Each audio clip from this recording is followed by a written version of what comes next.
एक दिन दोपहर के समय दो भिक्षु जंगल से होते हुए यात्रा कर रहे थे। जैसे ही वे आधे रास्ते में पहुंचे, उन्होंने नदी की धारा के पास एक सुंदर जवान लड़की देखी, जिसे देखकर यह लग रहा था कि वो उलझन में है कि इस धारा को कैसे पार किया जाए।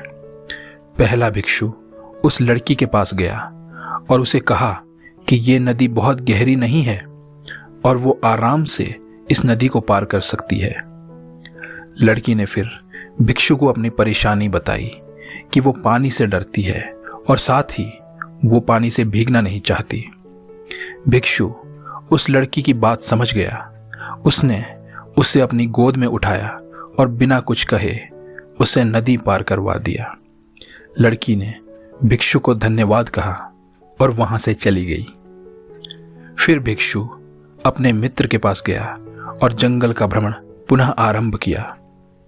लगभग 1 घंटे तक चलने के बाद दूसरे भिक्षु के मन में काफी कुछ चल रहा था और वह इसे अब और सहन नहीं कर सकता था। फिर उसने कहा, तुम ऐसा कैसे कर सकते हो? तुम जानते हो कि हम किसी महिला को ऐसे नहीं छू सकते हैं।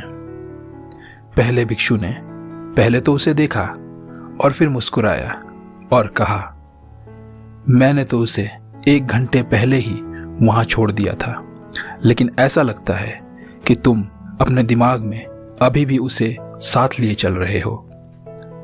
दूसरा भिक्षु ये सुनकर काफी लज्जित हो गया और उसने पहले भिक्षु से क्षमा मांगी। इस कहानी से हमें यह सीख मिलती है कि हमें अतीत में इस तरह से नहीं रहना चाहिए कि वह हमारे वर्तमान पर असर डाले।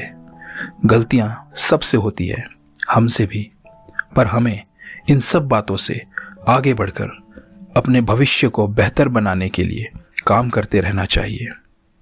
तो ये थी कहानी 2 भिक्षुओं की। धन्यवाद।